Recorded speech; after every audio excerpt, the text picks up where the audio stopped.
Bueno, la primera cuestión es que yo se podría decir que no pasé por la universidad, todavía estoy, ¿no? Porque sigo involucrado. Fui docente, investigador en la universidad muchos años después de haber terminado la carrera. Fui presidente de la fundación, contribuí a la creación de algunos posgrados y sigo de alguna manera vinculado con lo que está sucediendo en la universidad, con lo cual no soy de los estudiantes que pasan y se van, que son la mayoría, sino que yo seguí involucrado. O sea, con lo cual, en la cuestión mía profesional, ha sido y es clave la universidad.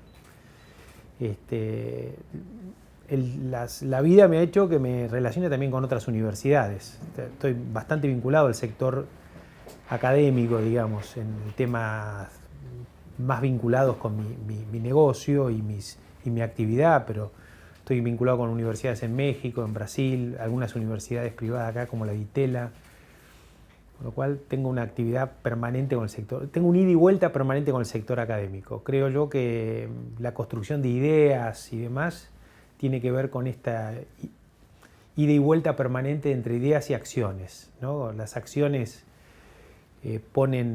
testean esas ideas y crean nuevos aprendizajes que se transforman en nuevas hipótesis. Y te diría yo que esa helicoide de ir y venir permanentemente entre ideas y acciones es algo que no solamente me da razón de ser de lo que pienso y hago. Yo no podría hacer algo que no esté sustanciado en alguna idea. Me cuesta mucho hacer cosas por hacer. O sea que hay un rescate del rol de la universidad. No, sí, es total. O sea, no, estoy comprometido e involucrado, las dos cosas. Yo no podría asegurar que hay una segmentación muy precisa, ¿no? Pero evidentemente quienes pasamos por la universidad pública tenemos un sentido como del deber, digamos así, patriótico, de alguna manera, pero no es injusto que lo diga, porque también hay gente que ha pasado por universidades privadas y tiene un fuerte compromiso, ¿no? Yo creo que antes era mucho más claro, me parece, ¿no? Hace 20 años.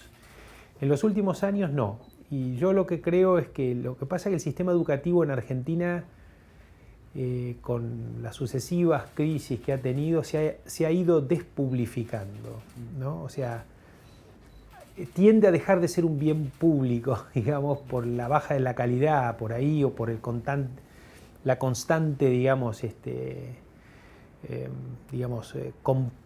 complicaciones operativas de corto plazo, si podemos llevarlo así de alguna manera, que no han logrado despegar en sucesivos gobiernos. Digamos, no es un problema del último gobierno o del anterior, sino que ha habido décadas, digamos, donde eso no surgió. En ese sentido, las universidades privadas han entrado también a tener contenidos más vinculados con lo social, con el compromiso y demás, y de alguna manera ese límite que era tan claro ahora no es tan claro. O sea, yo participo en un board económico-social de la Universidad de Itela y te puedo asegurar que los estudiantes de Itela reciben, digamos, un compromiso con la cuestión de los temas públicos, del interés nacional y demás, tanto como la universidad pública, ¿no? Yo creo que los empresarios, uno de los tantos puntos de déficit que tenemos y de desafíos que tenemos es invertir mayor en investigación y desarrollo. Me parece a mí que el problema no necesariamente implica de que el empresariado argentino sea genéticamente distinto al empresariado de otros lugares del mundo. Lo que pasa es que Argentina ha vivido en permanentes shocks económicos, shocks sociales. Entonces, cuando vive en ese contexto, lo que hace es tratar de maximizar el bien presente, digamos, para resistir, para sobrevivir y no invertir en futuro. Todas esas inversiones en I+D son inversiones de 10, 20, 30 años. Entonces el empresariado ha estado focalizado a innovar en cómo resistir o cómo subsistir, a veces con cosas bajo el marco de la ley, a veces cosas que bordean o que son absolutamente ilegales. Me parece a mí que si uno cambiara un poco ese paradigma, ese marco del permanente shock, o sea, un marco de mayor previsibilidad, de decir, bueno, mirá, por por 20 años la dirección es esta, los impuestos son estos, las reglas de juego son estas, los convenios de exportación son estos, los convenios de importación, bueno, todas las cosas que tienen que ver con el marco legal. Yo creo que el empresariado debería empezar a invertir más en I+D. Eso por un lado. Por otro lado, también es cierto que hay un empresariado del siglo XX y hay un empresariado del siglo XXI.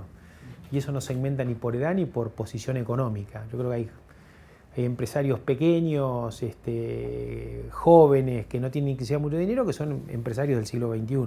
Y hay empresarios grandes que deberían estar más metidos en la economía del conocimiento y demás, que siguen pensando como el siglo XIX. O sea que también hay un corte distinto ahí, ¿no? Yo creo que en eso también pienso que hay una selección natural que tiene que ver con la competencia. A la medida que haya competencia, teóricamente van a ir desapareciendo o perdiendo importancia los más antiguos, los que no son competitivos y demás, y deberían ir ganando posiciones aquellos empresarios más modernos, más vinculados con la base tecnológica y demás. Lo que pasa es que nosotros tenemos un sistema precapitalista, donde no hay competencia. O sea, hay una tendencia al monopolio, hay una tendencia a no competir. Entonces, el capitalismo en esas situaciones no se expresa bien, expresa, digamos así, lo peor. Y justamente una de las bases, digamos, una de las condiciones para que haya un capitalismo que genere inclusión y valor y demás, es que haya competencia, que haya, obviamente que hayan reglas de juego claras, que haya un Estado presente, un Estado de este tiempo. El capitalismo sin Estado no funciona, y que haya obviamente empresarios orientados a estas cuestiones de base tecnológica, ¿no? El sector de agronegocios en general y agrícola es justamente uno de los sectores más capitalistas. Por eso le va mejor que el resto y por eso expresa mejores cosas que el resto. Justamente es un sector más competitivo, más pulverizado, más basado en la tecnología.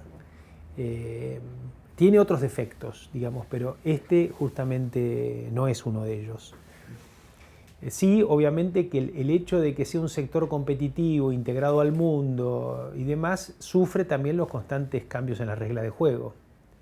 Porque vos vas a invertir para agregar valor, para generar, no sé, transformar el trigo en harina y en pasta. Y después te cambian las reglas de juego, no te dejan exportar por distintos motivos que pueden ser válidos o no, pero te cambian las reglas de juego. Bueno, evidentemente eso se resiente. Así que el que invirtió en eso no quiere volver más a invertir en nada. Entonces hay una especie de desincentivo natural de decir a la gente, decir, bueno, mira, yo para qué voy a hacer eso si total... Bueno, es lo que vemos que pasa en distintos lugares. No sé, yo acabo de estar en Cuba y por más que ahora han vuelto al sistema privado, a arrendar tierras y demás, no logran convencer a que la gente vuelva a producir, no vuelva a ser agricultor. Prefieren importar los alimentos de afuera que ser agricultores. Los empresarios somos parte de este colectivo y evidentemente que esas crisis o esas situaciones están vinculadas por ahí hasta con intereses particulares de grupos empresariales, o para que haya crisis o para que haya determinadas medidas macroeconómicas que mejoren su competitividad a costa del resto. Sin duda. Sin duda. Y yo creo que el empresariado hoy tiene un rol muy importante, que es la construcción, junto con la sociedad civil y con la política y demás, de un Estado de este tiempo y de un sistema capitalista de este tiempo que, si querés, no lo llames inclusive capitalista. Yo conozco Marina Silva quiere llamar, en lugar de capitalismo, sustentabilismo a este nuevo proceso. Probablemente haya que cambiarle tiempo, pero digamos, el sustentabilismo sería un sistema donde el Estado es un Estado facilitador, un Estado que empodera, un Estado que integra, un Estado que genera bienes públicos de calidad. Bueno, hay que contribuir a la creación de ese Estado de calidad. El empresariado, entre otras cosas, ¿no? O sea, el empresariado, además de crear trabajo, de pagar impuestos, de explorar cosas, de correr riesgos, yo creo que hoy tiene un rol importante en justamente la construcción de lo público.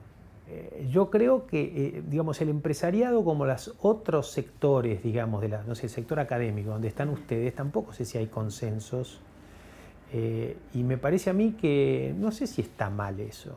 O sea, a mí más que el disenso o el consenso me preocupa la incapacidad del diálogo, del nosotros.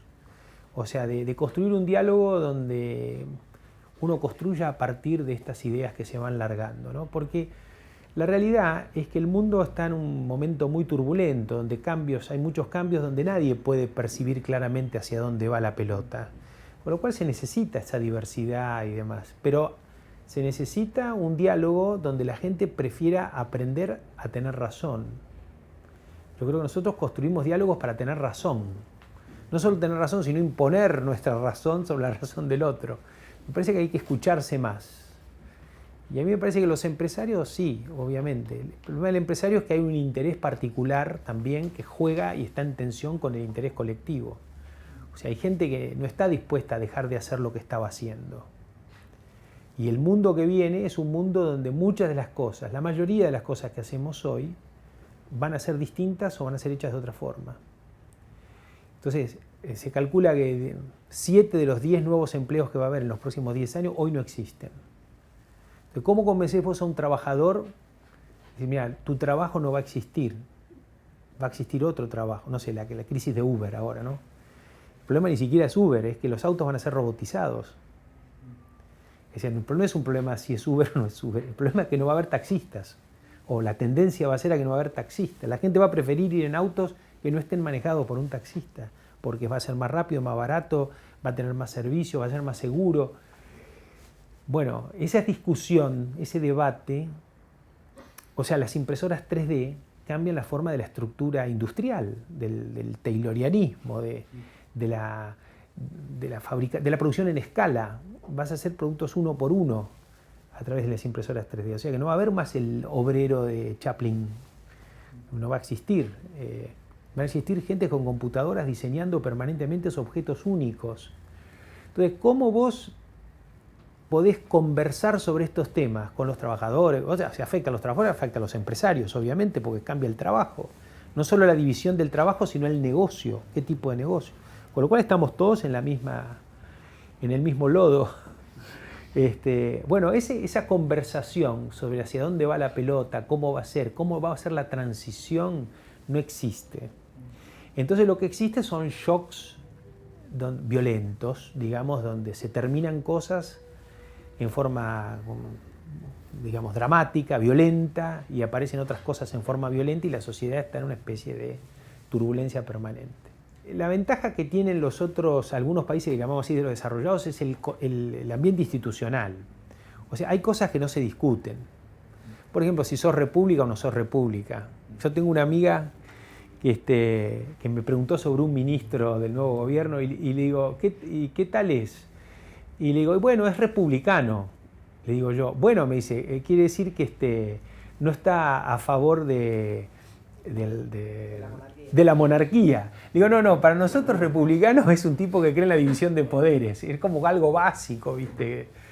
Bueno, yo creo que no se discute que hay división de poderes y que son independientes y que son de buena calidad. No se discute que hay instituciones que van del Estado. El Estado tiene sus responsabilidades, el Estado recibe y da. Bueno, esas cosas, por ejemplo, en Estados Unidos no se discute. Por eso Estados Unidos, con gente que ni siquiera es de mejor calidad que la que hay en Argentina, le va 17.000 veces mejor en muchos aspectos. En Europa también ocurren estas discusiones. Ojo, en Estados Unidos también. Estaba viendo hoy un video de Sanders sobre el tema de los derechos humanos. Es fantástico, ¿no es cierto? Y bueno, y Trump, de otro lado, bajo otra cosa, es también un antisistema.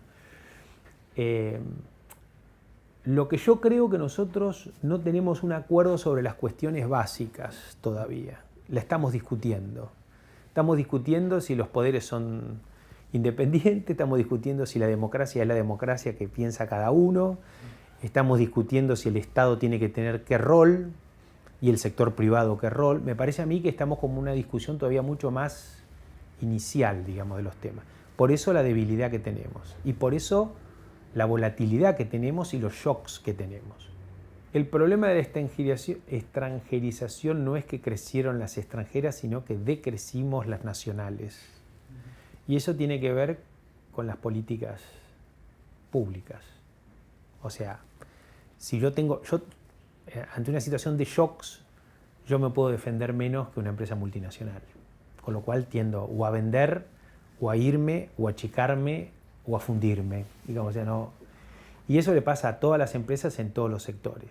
O sea, no hay multinacionales argentinas, salvo una o dos.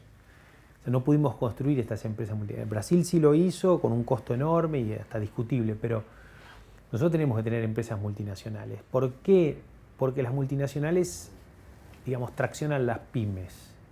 Las pymes solas no pueden integrarse al mundo, es muy difícil. Lo tienen que hacer conectadas en cadenas de valor o en ecosistemas con multinacionales. Entonces es una debilidad. Pero sí, hay un proceso de extranjerización. Ahora, sobre tu pregunta sobre si eso afecta algún interés de la soberanía y demás, ahí tengo más dudas, porque en general el mundo tiende a ir a empresas integradas globalmente. O sea que el punto no es tanto si las multinacionales vienen acá, sino por qué no hacemos multinacionales Argentina nosotros. Porque eso es una tendencia, una necesidad del mundo, ¿no? O sea, no importa tanto que venga Cargill a instalarse y a crecer en Argentina. El problema es por qué Logrobo no se instaló en China. Y ahí vuelvo a los temas de la actitud defensiva que tenemos las empresas cuando estamos en situación de peligro. O sea, a mí, digamos, mi visión desde el año 2005 es hacer una multinacional. Intenté hacerlo cuando me fui a Brasil y tuve que vender Brasil porque no tenía inversores que quisieran poner dinero en una empresa que sea de Argentina, ¿no? Entonces, es un problema más dinámico. No es para mí un problema tan estático como se veía en el siglo XX o a mediados del siglo XX. Yo creo que hoy hay que mirarlo de otra manera. Yo creo que una empresa argentina multinacional siempre piensa en Argentina o piensa desde Argentina. Y eso te cambia mucho. Es decir, cuando uno ve las multinacionales de otros países, piensa en las pymes de su propio país, en invertir en investigación y desarrollo en su propio país, más allá que también lo hacen en otros, pero lo piensan desde el país. O sea, yo por más que tenga empresas en otros países, siempre voy a estar pensando como argentino desde Argentina. No es lo mismo. ¿Concretas se materializa?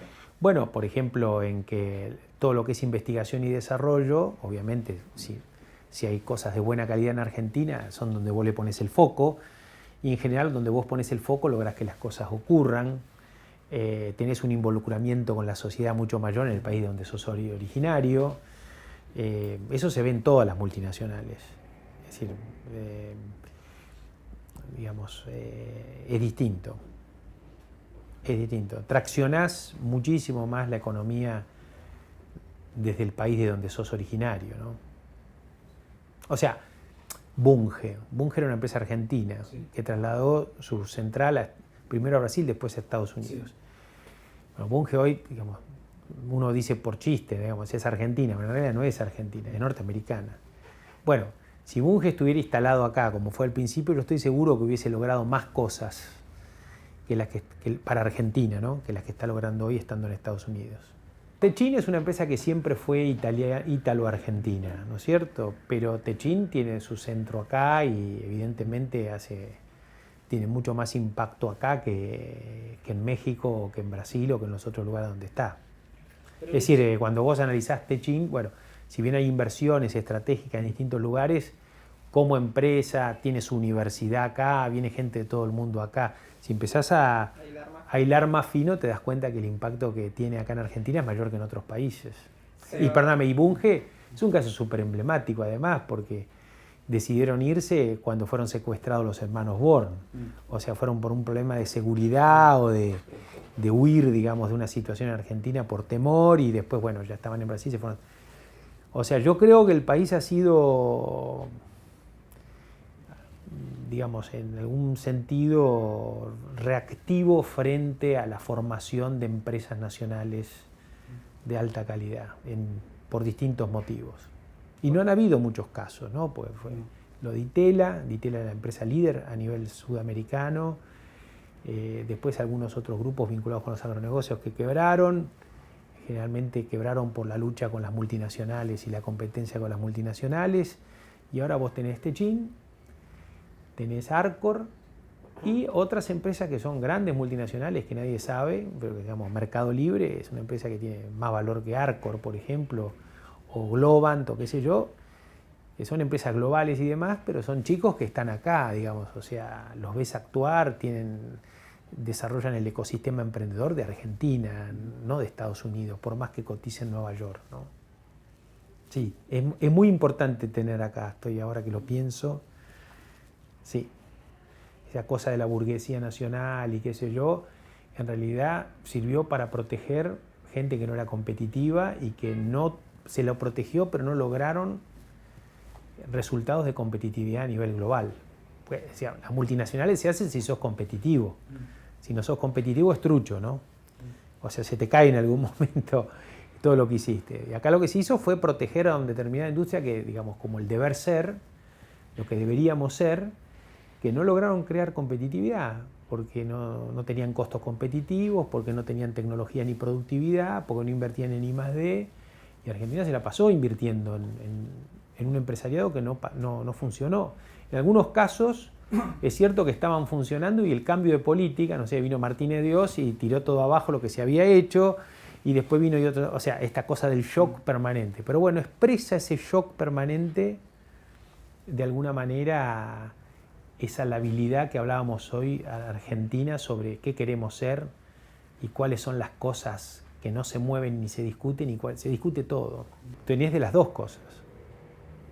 O sea, tenés un Estado que determina a quién le va a ir bien y a quién le va a ir mal, muchas veces porque sos amigo o porque no sos amigo, o porque pagás una coima o no pagás una coima. Y por otro lado, muchos que quieren ser competitivos y demás, que no lo pueden ser porque el Estado, al no tener reglas de juego claras y demás, no logran acceder a flujos de capitales globales y demás, entonces no pueden crecer. Y tenés las dos cosas, nos hemos debatido permanentemente en eso. Pero eso no es que ha ido para un lado o para otro, todo ha convivido, ¿no? Vos tenés durante el último gobierno donde tenías empresarios de esa, digamos, que estaban amparados por el Estado, mientras había otros empresarios que éramos víctimas del Estado. Pero también durante la época de Menem ocurrió eso, y en la época de Martínez Dios y en la época de Alfonsín, de alguna manera, ¿no? Me parece a mí que eso es un tema que debe replantearse, y yo creo que este gobierno, por lo menos ahora, yo lo veo como más, en ese sentido, mucho más neutro, si vos querés. Pues si bien hay muchos CEOs o mucha gente del sector empresarial, no es del establishment, es del sector emprendeduril, digamos, el que está eso. Y no, es otro zoológico.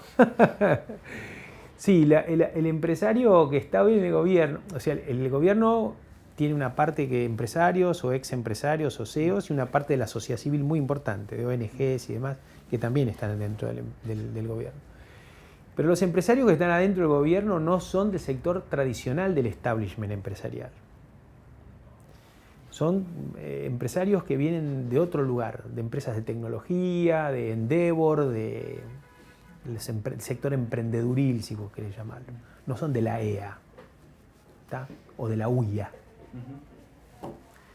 Eso es un símbolo, algunos lo interpretan también como una, digamos, como que Macri no le gusta el sector del establishment tradicional, ¿no? Algunos lo explican de esa manera. Yo no lo sé, no me consta, pero es un símbolo. Que haya gente que esté preocupada por la eficiencia del Estado, la calidad del Estado, es bueno para el Estado. Es decir, nosotros venimos de un periodo, de acuerdo a mi punto de vista, donde el gobierno se apropió del Estado, ¿no es cierto? Más allá de las cuestiones ideológicas. Se apropió del Estado, lo cooptó, lo usó sin medidas de transparencia necesarias y suficientes, Y eso es destructivo para el Estado. Porque finalmente la gente se cansa del Estado. O sea, le pasó a Menem. O sea, vos podés hacer lo que quieras, pero finalmente la gente, si la escuela pública es cada vez peor, si no tenés seguridad, si los hospitales no son como funcionan, si la obra pública no se hace en los tiempos y formas que... La gente dice, ¿y esto qué es? Finalmente entonces se vuelve contra el Estado. O sea, lo mejor que le puede pasar al Estado es que alguien diga, vamos a hacer un Estado de calidad, moderno, eficiente. Ahora, ¿cuál es el punto que falta ahí? Es si el Estado va a crear bienes públicos suficientes y va a tener esa participación en, digamos, en los temas de inclusión y demás como corresponde. Y yo creo que eso hay una cuestión de idea política, pero me da la impresión, por lo que estoy viendo, yo pensaba que Macri iba a ser distinto, confieso, pero Macri está cuidando eso hasta ahora. Es decir, hay tironeo. Me perdí, cuidando. No, cuidando esta cuestión de querer hacer un Estado de calidad con bienes públicos y demás. Hay muchos empresarios que tienen vocación pública. El que más me sale es Lopetegui. Lopetegui es un tipo que viene del sector público también. Se hizo CEO de LAN y tenía su propia empresa, pero fue un funcionario muy importante del gobierno de Felipe Solá. Y es un tipo pro Estado. O sea, Quintana es un tipo que viene del sector privado, pero yo lo conozco personalmente de varias actuaciones que ha tenido en la sociedad civil y es un tipo muy involucrado con el tema de la calidad del Estado. Marcos Peña lo mismo, o sea, Marcos Peña es un tipo pro Estado, no puedo decir que Marcos Peña era del Frente Grande, no sé, no tiene un origen en el Cardenal Newman, no sé si me... Ahora, bueno, en fin, hay otros que sí, que son más estructurados y que vienen de otro mundo y que la eficiencia del Estado a toda costa y bueno, vamos a ver cómo se acomodan los melones. Pero hay que darle tiempo a eso, ¿sabes? Por supuesto que hay que exigir, hay que presionar, pero estos gobiernos, cuando hay un cambio tan importante, va a llevar un año hasta que se acomoden los melones. Yo creo que es importante que los poderes sean independientes, que haya un periodismo independiente, que esté exigiendo, que critique, que ponga, que pinche. Yo creo que son los mecanismos de la República. ¿Y lo ve hoy así? ¿Que están los medios en esa dirección? Yo creo que hay un reacomodamiento, ¿no? Se venía de un sistema y hubo un cambio de sistema. Vamos a ver cómo reaccionan los medios frente a esta situación. Lo que sí, los medios no reciben más dinero. O sea, hay un dato, es que no empieza, se cortó el flujo de guita que iba hacia los medios. Seguramente va a volver a haber un flujo de guita hacia los medios. Vamos a ver con qué transparencia, quiénes van a ser los ganadores y los perdedores, si es que hay. En fin, vamos a ver cómo funciona eso. Todavía es muy prematuro.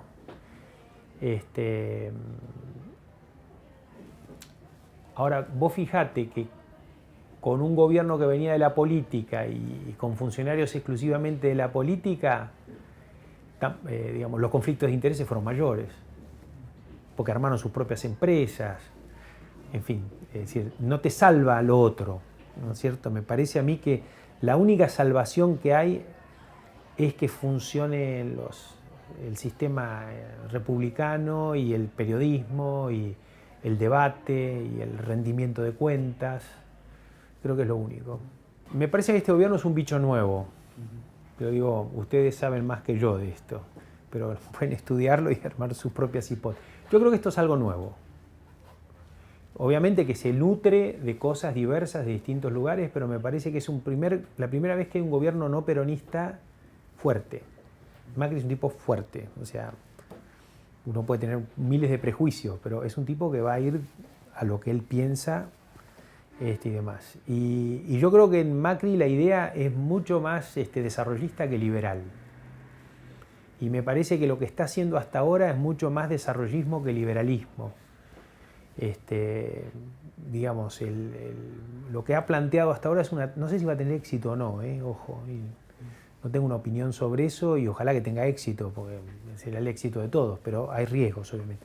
Yo creo que es un tipo más de defender el tema del Estado, de más keynesianismo en obra pública, hacer una transición en los temas de política económica y no shocks. Creo que le preocupa que no haya pobreza, me parece que es legítimo, o sea, y conveniente para él, digamos, pelear por tener esa pelea. Yo por ahora me creo eso.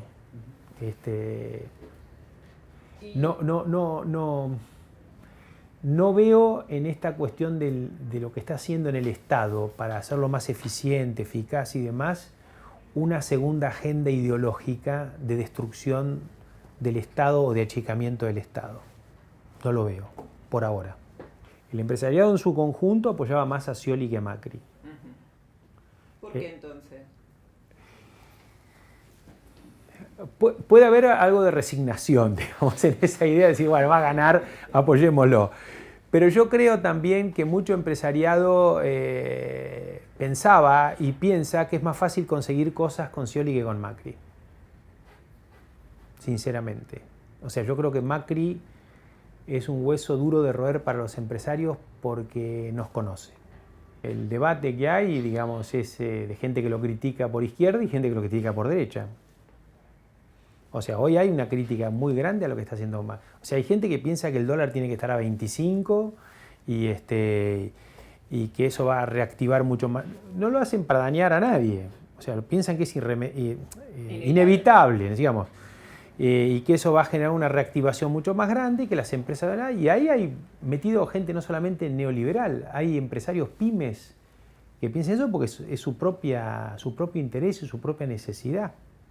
O sea, no puede haber una inflación del 40% y una devaluación del 20%, que es lo que vinieron teniendo. O sea, medidas más antiindustriales que el último periodo del gobierno de Cristina no hubieron hacía mucho, salvo en la época de Martínez Dios.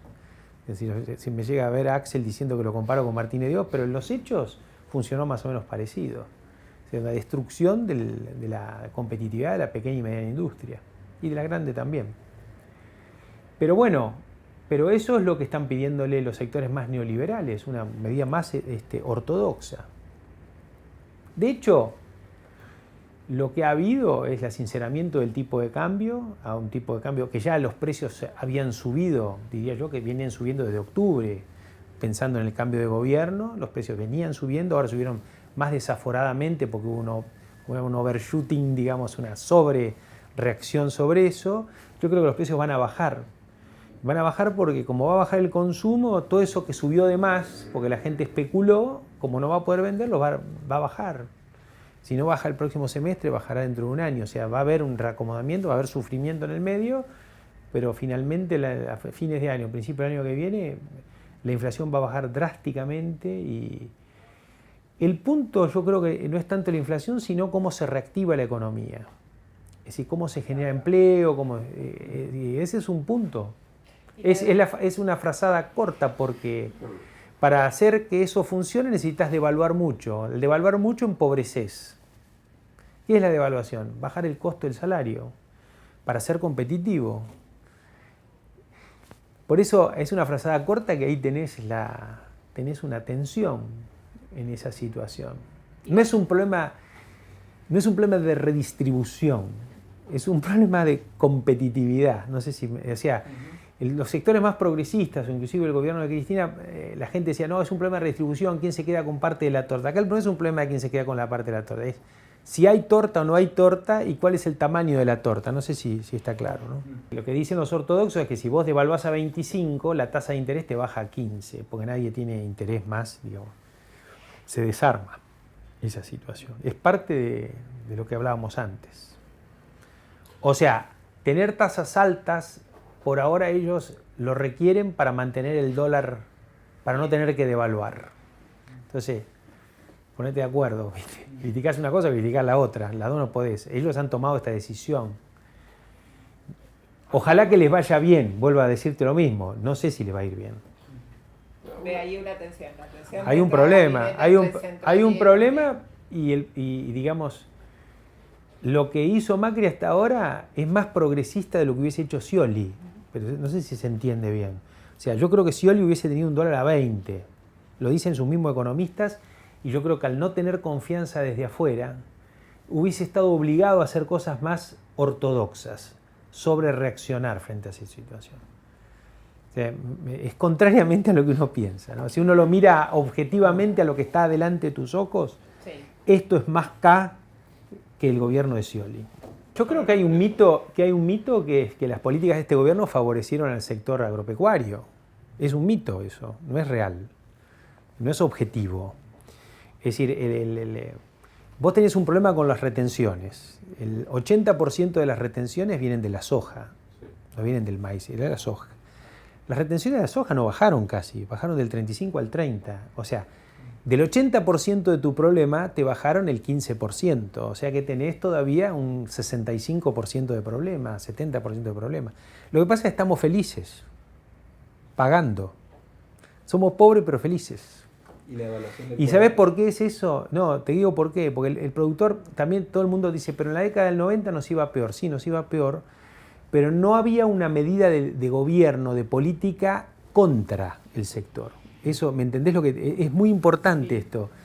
Vos podés pagar impuestos, te puede ir mal, te puede ir mejor, pero tener la percepción de que en realidad el gobierno tuyo te está ayudando, te está colaborando y demás. Pero cuando de vos, si me va mal y encima me ponen un pie encima y encima me putean, y viste, no es para ponerse contento. En cambio ahora no te putean, te sacaron el pie de encima, pero bueno, te están dejando jugar con variables con una alta presión impositiva.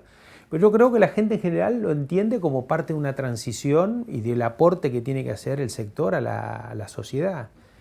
Entonces no es que haya mejorado eso, ojo, ¿no?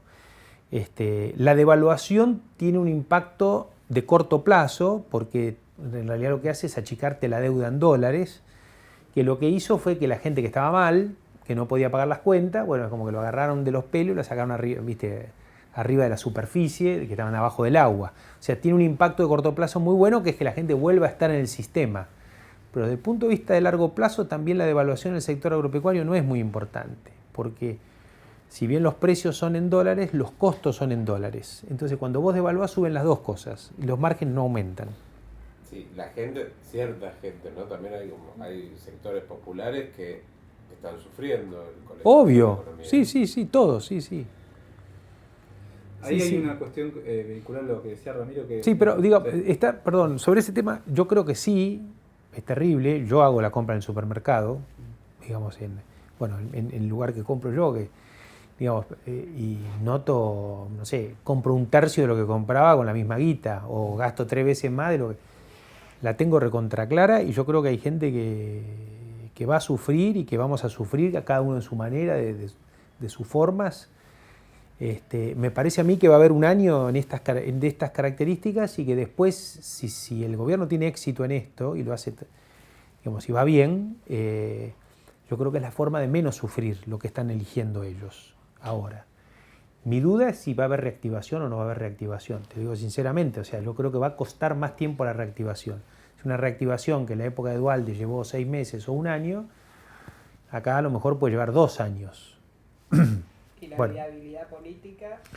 Y bueno, es complicado. El gobierno confía en que va a entrar guita de afuera. Esa es la realidad, que va a ser compensado esto con inversiones de afuera, y que esas inversiones van a generar trabajo, y la obra pública y algunas otras energías renovables, la agroindustria. Está bien, yo creo que sí, que va a entrar. Anunció un blanqueo y con un objetivo súper desafiante de ese blanqueo. Yo creo que va a tener éxito. Hay que ver cuánto se transforma y en qué tiempo.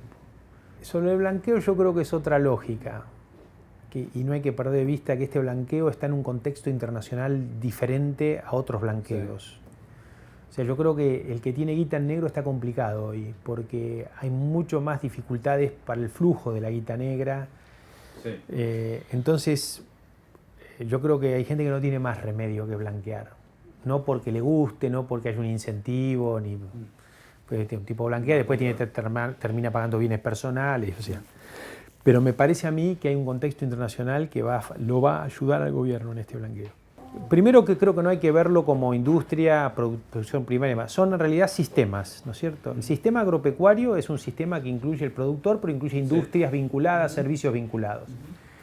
Si crece la producción agrícola, crece la cantidad de camiones que usan, o sea...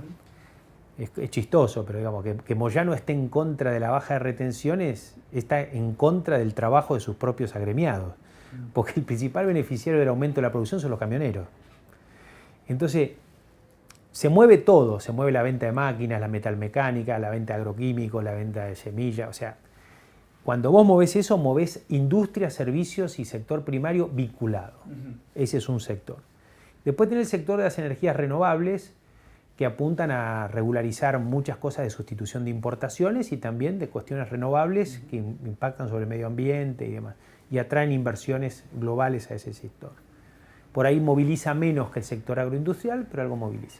Después tenés sectores como la industria del software y todo lo que está vinculado con el conocimiento y demás, que es súper competitivo y que ya están anunciando cosas de que van a tomar gente y demás. O sea, hay empresas, no sé, Globant tiene 5.000 empleados.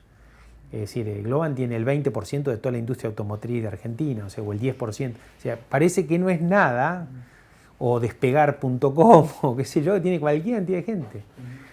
Entonces, me parece que hay sectores que van a estar. Hay otros sectores que están vinculados con Brasil, la industria automotriz que va a bailar al ritmo de Brasil, salvo alguna excepción como Toyota, que exporta y que es una industria que está bien porque tiene otra estrategia global.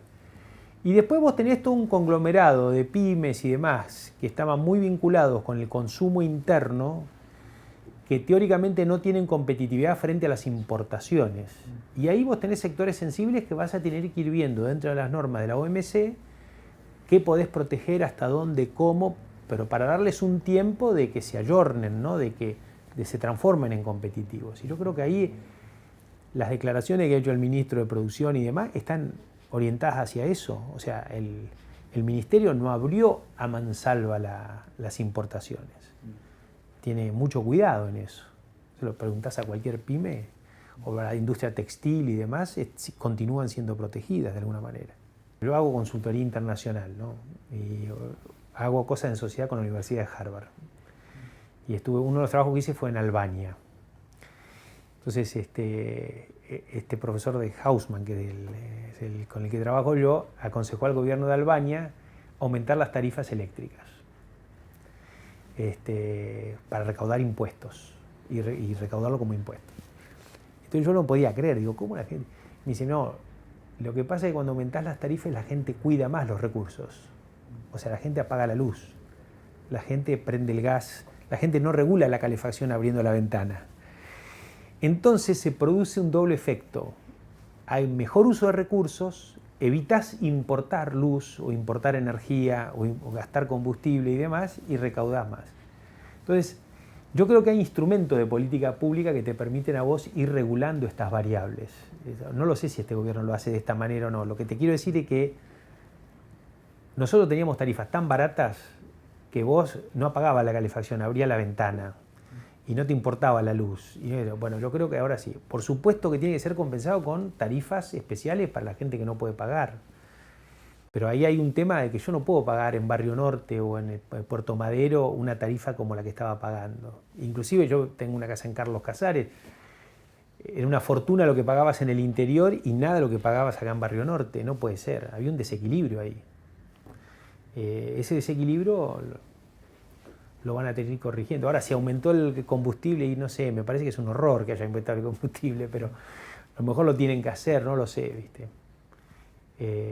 Me parece que hay que dar un tiempo que esto se acomode y mientras tanto tener políticas sociales muy fuertes de ayuda y de acompañamiento a los sectores más perjudicados. ¿Y esas las ven encaminadas?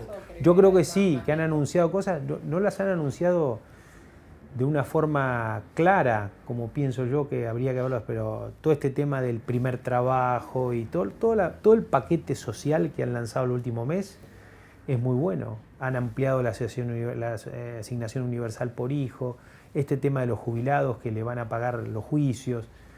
Me parece que hay una movida interesante. Si vos te pones a mirar todo el listado de las cosas que hicieron y le pones al lado los importes y los volúmenes de guita, es importante. No sé si es suficiente, pero es importante. Es una cosa paradójica, porque por un lado es así, siempre nos estamos quejando de todo, pero por otro lado, el productor agropecuario siembra hoy trigo para cosecharlo dentro de 8 meses, no sabe qué precio va a tener, no sabe si va a llover.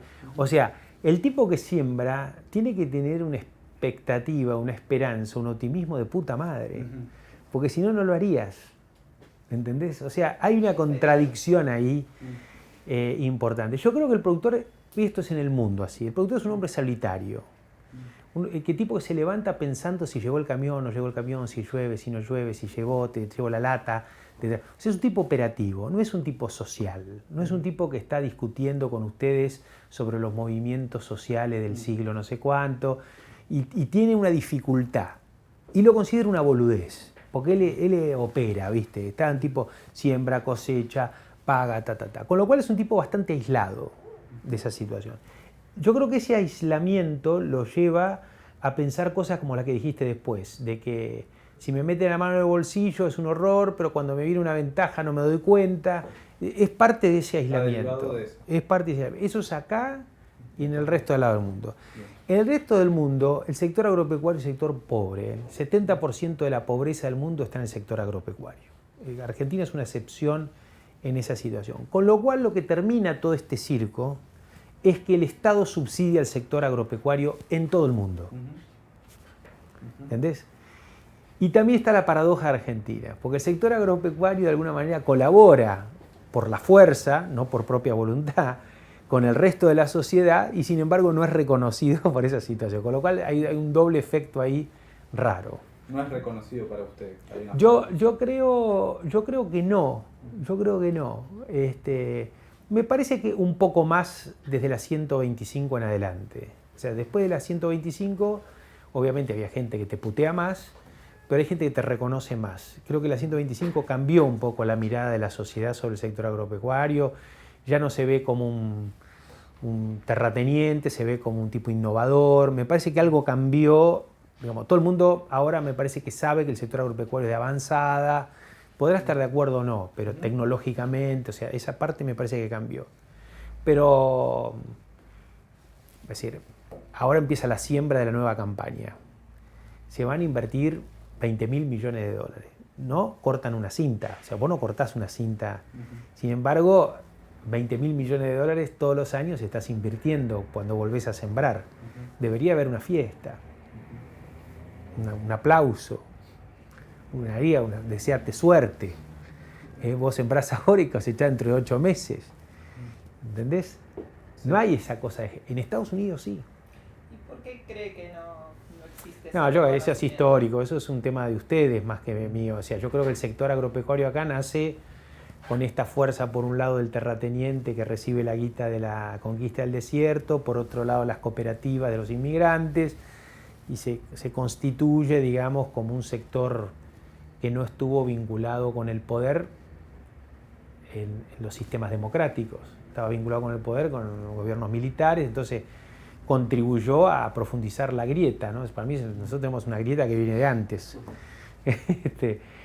Me parece que el sector en eso, por acción, por omisión, por ignorancia o por vocación, no sé, por lo que sea, es un sector que prefirió estar en otro lugar que no era el de la vida democrática, y eso no está debidamente conversado. Es como que vos vas a pagar el SADAIC y le tengas que pagar por un lado a Gardel y por otro lado a Razzano, ¿no es cierto? En realidad vos le pagás a todos juntos, después que se distribuyan entre ellos como quieran. No sé si me entendés. Bueno, lo mismo, con la ley de semilla no puedes pagarle a Monsanto por un lado y a Don Mario por otro, porque uno es el dueño de Germoplasma y otro del TRE. Tenés que pagarlo en la bolsa, tenés que pagarlo una sola vez. O sea que yo estoy en contra del sistema de Monsanto. Y estoy a favor de un sistema que tenía preparado el gobierno pasado, de un proyecto de ley de Delgado, que era el viceministro de Agricultura, que me parece que hay que hacerlo lo antes posible. Eso es una opinión mía pública, no sé, lo saben desde el presidente de Monsanto para abajo todos, que no estoy de acuerdo con ellos. Este problema de la división que hay es un problema que subsiste, que no se soluciona con un gobierno. Creo que es un tema cultural y que se resuelve con conversación inteligente, honesta, íntegra, digamos. Me parece que hay una oportunidad para Argentina enorme, digamos, en los 100 años que vienen. La generación del 80 decía una nación para el desierto. Para mí es una nación para el mundo ahora. O sea, cambió. Es decir, es una Argentina integrada al mundo, es una Argentina ofreciéndole lo que puede producir desde su inteligencia, sus recursos naturales al mundo, que no es solo alimentos, que hay muchas cosas que Argentina puede proveerle al mundo, que tiene un rol importante y que está en nosotros si lo aprovechamos o no. Ahora, si nosotros empezamos a ver que el mundo es un problema, que todos se nos vienen encima, que las multinacionales nos quieren cagar, que la CIA está operando en contra nuestro, estamos en el horno, más allá de que eso sea verdad o no. No lo sé, a lo mejor es verdad. Nosotros tenemos que combatir la globalización con más globalización. O sea, tenemos que globalizarnos más. Me parece que ahí está la oportunidad de Argentina. Y yo creo que va a haber generación de recursos, trabajo, empleo. Obviamente que a lo mejor no son los pobres de hoy, y mi problema son los hijos de los pobres. O sea, yo estoy más preocupado porque yo creo que hay desempleo estructural que es muy difícil a un tipo de 50 años que es desocupado y que ha vivido desocupado durante 10 años o con un empleo frágil, transformarlo en un... Es muy complicado, tiene que volver a aprender. No es fácil aprender de vuelta. Eso de aprender durante toda la vida es una cosa para algunos, no para todos. Me preocupan los hijos de ese flaco, el hijo que tiene 20 años, 25 años, qué trabajo va a hacer, cómo va a estar, cómo se va a incluir, cómo se va a integrar. Parece que ahí está el tema. Y esa es una tarea donde los empresarios debemos ser protagonistas. Yo creo que la sociedad no está en contra de los empresarios. La sociedad tiene altas expectativas sobre los empresarios, solo que son insatisfechas. O sea, la gente piensa que los empresarios podemos hacer algo para ayudar, para salir de este quilombo, solo que no lo hacemos, que estamos en otra, que nos miramos a sí mismos, que somos oportunistas. Me parece a mí que no es que la gente tenga algo en contra de los empresarios, contrariamente a lo que la gente dice, ¿no? Lo que pasa tan en contra, yo no creo eso.